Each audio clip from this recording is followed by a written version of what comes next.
নমস্কার, তোমাদের সবাইকে সানা স্মাইল এডুকেশন সেন্টারে স্বাগত জানিয়ে আজকের পর্বটি শুরু করছি। আজকে তোমাদের জন্য নিয়ে চলে এসেছি এবিটিএ টেস্ট পেপার থেকে তোমরা যারা 2024 সালে মাধ্যমিক পরীক্ষা দেবে তোমাদের জন্য ইতিহাস বিষয়ে পেজ নম্বর 192 পেজের বিভাগ গ এবং বিভাগ ঘ এর যে সমস্ত বড় প্রশ্নগুলো আছে তার সমাধান করে দেখাবো উত্তর সহকারে। চলো দেরি না করে দেখা যাক। তোমরা অনেকে কমেন্ট করেছো যে স্যার 2 নম্বর এবং 4 নম্বর প্রশ্নের উত্তরগুলো দেখানোর জন্য। চলো তোমরা একটু সবাই দেখে নিও। প্রথম প্রশ্ন দেখো কি আছে বিভাগ গ এর। দেখো এক একটা প্রশ্নের মান হচ্ছে 2 নম্বর করে, পরীক্ষা তোমাদের 11টি থাকবে, 11 দুগুণে 22 নম্বর। প্রথম প্রশ্ন দেখো 3-1, নতুন সামাজিক ইতিহাস চর্চার মূল বিষয়বস্তু কি? তোমাদের এটা পার্ট 2 হিসাবে দেখাবো, ঠিক আছে? পার্ট 2 হিসাবে দেখে নাও প্রশ্নটি। এই যে বিষয়ের উপর গুরুত্ব দেওয়া হয়, বিষয়টা হচ্ছে গুরুত্বপূর্ণ বিষয় হলো তোমরা এখান থেকে এই অবধি লিখবে। দেখে নাও উত্তরটা। চলো এর পরের প্রশ্ন দেখো কি আছে 3-2, পোশাক পরিচ্ছদ ইতিহাস চর্চা গুরুত্ব লেখো। দেখো প্রশ্ন উত্তরটি, প্রশ্নের পাশে পেজ নাম্বার দেওয়া আছে, তোমরা দেখে নিও। দেখে নাও উত্তরটি। তোমাদের পেজ নম্বর হচ্ছে রায় মার্টিন সহায়িকায় 47 নম্বর পেজের উত্তর। হ্যাঁ, তোমরা দেখে নিও। প্রশ্নের পাশে যদি উত্তর দেওয়া আছে, উত্তরটি এখান থেকে তোমরা এই অবধি লিখবে। চলো পরের প্রশ্ন দেখো।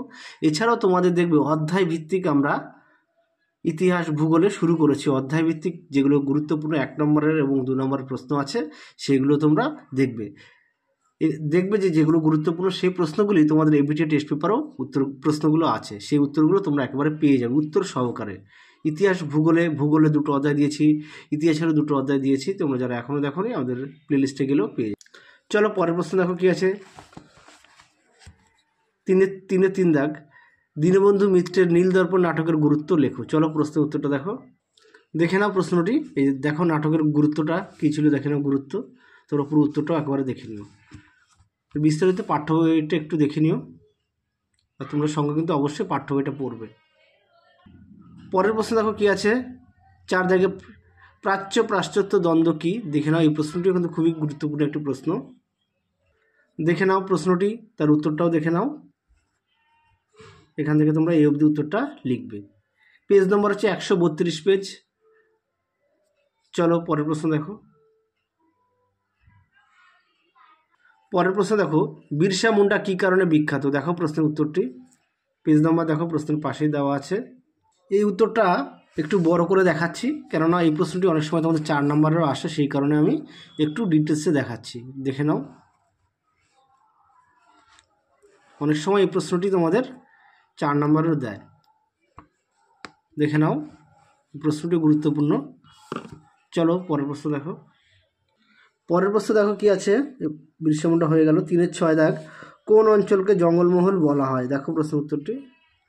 দেখে নাও, পশ্চিমবঙ্গের জঙ্গলমহল কোন অঞ্চলকে বলা হয়? উত্তরটা দেখো।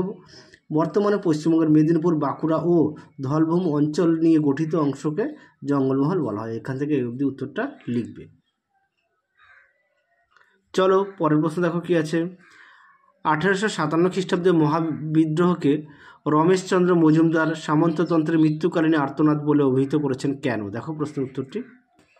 দেখে নাও প্রশ্নটি। দেখো উত্তর দেখো, এখানে একটু দেওয়া আছে মৃত্যুকালীন আর্তনাদ। তোমরা উত্তরটা এখান থেকে এই পর্যন্ত লিখবে। একটু বিস্তারিত পড়বে, তাহলে বুঝতে পারবে। আমি আর ডিটেলসে পড়লাম না, তাহলে ভিডিওটা বেশি বড় হয়ে যাবে। দেখে নাও। পেজ নম্বর হচ্ছে 254 পেজ। আরও একবার বলছি, পেজ নম্বর 254 পেজ। চলো পরের প্রশ্ন দেখো 3-8 দাগের প্রশ্নটা দেখে নাও। হিন্দু মেলা কেন প্রতিষ্ঠিত হয়? দেখে নাও প্রশ্ন উত্তরটি। দেখে নাও, হিন্দু মেলা প্রতিষ্ঠার 2টি উদ্দেশ্য লেখো। উত্তরটি এখান থেকে এই অবধি লিখবে। দেখো উদ্দেশ্যটা দেখে নাও, সুন্দর করে দেওয়া আছে। পেজ নাম্বার দেখে নাও। চলো পরের প্রশ্ন দেখো। পরের প্রশ্ন দেখো, কে কি উদ্দেশ্যে বসুবিজ্ঞান মন্দির প্রতিষ্ঠা করেন? দেখো প্রশ্নের উত্তরটি। দেখে নাও বসুবিজ্ঞান মন্দির প্রতিষ্ঠার উদ্দেশ্য কী ছিল? এখান থেকে এই অবধি উত্তরটা লিখবে। চলো পরের প্রশ্ন দেখো। চলো পরের প্রশ্ন দেখো কি আছে 3-10, জাতীয় শিক্ষা পরিষদের ব্যর্থ হওয়ার 2টি কারণ লেখো। দেখো প্রশ্নের উত্তরটি। দেখে নাও, জাতীয় শিক্ষা পরিষদের ব্যর্থতার কারণ কি? এখানে অনেকগুলো পয়েন্ট আছে, আমি তোমাদের একেবারে দেখিয়ে দিলাম। তোমাদের যদিও প্রশ্ন চেয়েছে 2টি, কেননা এই প্রশ্নটি অনেক সময় তোমাদের 4 নম্বরের আসে, সেই কারণে আমি বড় উত্তর একেবারে দেখিয়ে দিলাম। 4 নম্বরে অনেক সময় আসে। চলো পরের প্রশ্ন দেখো। পেজ নম্বর হচ্ছে 308। পরটা দেখো 3-11 দাগের প্রশ্ন কি আছে, একা আন্দোলন কি? দেখে নাও প্রশ্ন উত্তরটি, দেখে নাও একা আন্দোলন কি। তোমরা উত্তরটা এখান থেকে এই অবধি লিখবে, আর সঙ্গে সংগঠন আর শপথ, প্রধান শপথটা একটু দেখে নিও। অনেক সময় পরীক্ষা আসে যে একা আন্দোলনের প্রধান শপথটা কী ছিল, সেই কারণে একেবারে দেখিয়ে দিলাম। পরের প্রশ্ন দেখো 3-12, মানবেন্দ্রনাথ রায় কী কারণে বিখ্যাত? দেখো প্রশ্ন উত্তরটি, দেখে নাও মানবেন্দ্রনাথ রায় কে ছিলেন। তোমরা উত্তরটি এখান থেকে এই অবধি লিখবে। চলো পরের প্রশ্ন দেখো, দেখে নাও বিস্তারিত। পরের প্রশ্ন দেখো 2-13, ডান্ডি অভিযান কি? দেখো প্রশ্ন উত্তরটি, দেখে নাও ডান্ডি অভিযান বলতে কি বোঝো। উত্তরটি এখান থেকে এই অবধি লিখবে। পেজ নম্বর হচ্ছে 446 নম্বর পেজ। চলো পরের প্রশ্ন দেখো,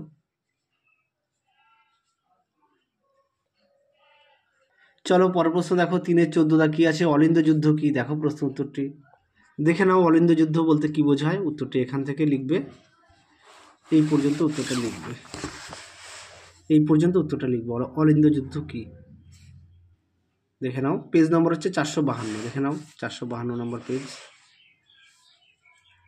পরের প্রশ্ন দেখো উদ্বাস্তু সমস্যা কি? দেখো প্রশ্ন উত্তর, দেখে নাও উদ্বাস্তু কাদের বলা হয় বা কিভাবে উদ্বাস্তুর সমস্যা সৃষ্টি হয়েছিল। উত্তরটা এখান থেকে এই অবধি লিখবে। পেজ নম্বর দেখে নাও 499 পেজে আছে, 499 ও 500। তোমাদের অনেকের সাথে হয়তো পেজ নাম্বার নাও মিলতে পারে, কেননা তোমারটা হয়তো পুরনো সালের কিংবা আমারটা হয়তো পুরনো সালের, তোমারটা যদি নতুন সালের হয় তাহলে পেজ নাম্বার দেখবে মিলবে না, কিন্তু তোমাদের হয়তো 3-4 পেজ আগে পরে উত্তরগুলো পেয়ে যাবে।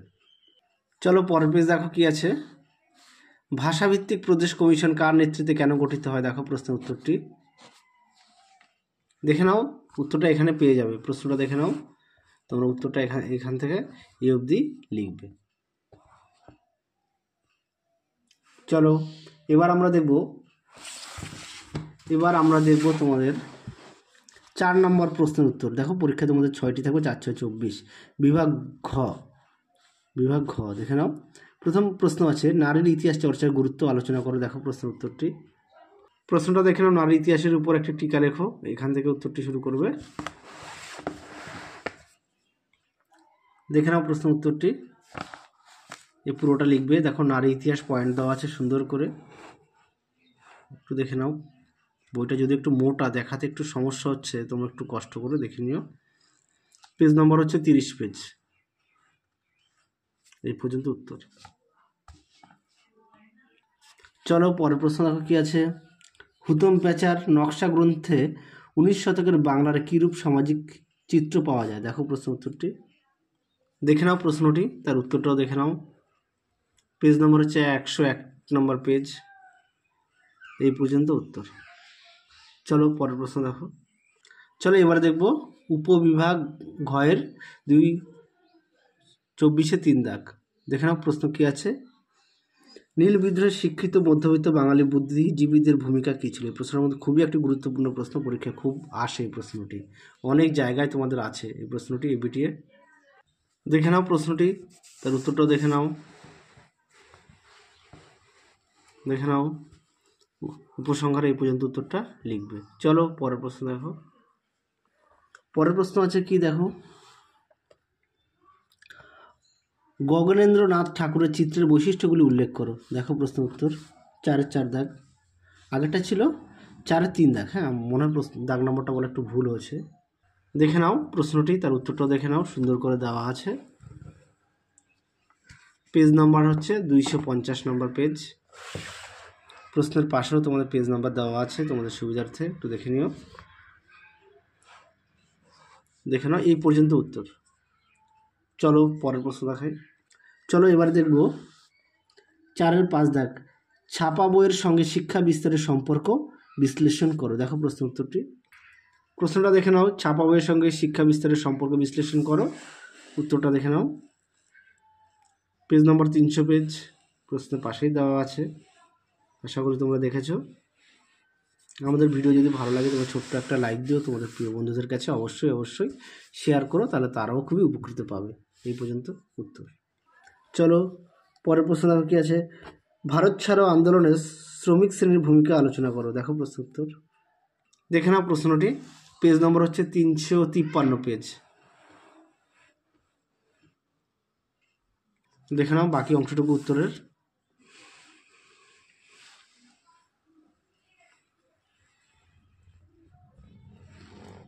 এই পর্যন্ত উত্তর। চলো পরের প্রশ্ন দেখো। পরের প্রশ্ন দেখো 4-7 দাগের কি আছে, দলিত শ্রেণীর অধিকারের বিষয়ে ডক্টর বি.আর. আম্বেদকরের সঙ্গে গান্ধীজি বিতর্ক সম্পর্কে আলোচনা করো। এই প্রশ্নটা খুব আসে পরীক্ষায়, তোমরা অবশ্যই ভালো করে পড়বে এই প্রশ্নটা। দেখে নাও প্রশ্নটা মিলিয়ে নিও তোমরা, উত্তরটাও দেখে নাও। পেজ নাম্বার 441 ও 442, দেখে নাও 442। আমি বারবার একটা কথা বলছি, অনেকের হয়তো পেজ নাম্বার নাও মিলতে পারে, কেননা হয়তো আমারটা পুরনো সালের বই, তোমারটা হয়তো নতুন সালের বই, সেই কারণে হয়তো নাও মিলতে পারে, কিন্তু উত্তরগুলো আছে তোমাদের বইতেই, 2-1টা পেজের আগে পরে তোমরা পেয়ে যাবে। চলো পরের প্রশ্ন দেখো কি আছে, 4.8 স্বাধীনতার পর হায়দ্রাবাদের রাজ্যটি কীভাবে ভারতমুক্ত হয়েছিল। দেখো প্রশ্ন উত্তরটি, প্রশ্নের পাশে পেজ নম্বর দেওয়া আছে তোমাদের সুবিধার্থে। দেখে নাও হায়দ্রাবাদ রাজ্যটি কীভাবে ভারতভুক্ত হয়েছিল, উত্তরটা যদিও দাগ দেওয়া আছে, একটু দেখে নিও। দেখে নাও উত্তরটি, পেজ নম্বর হচ্ছে 480 ও 481।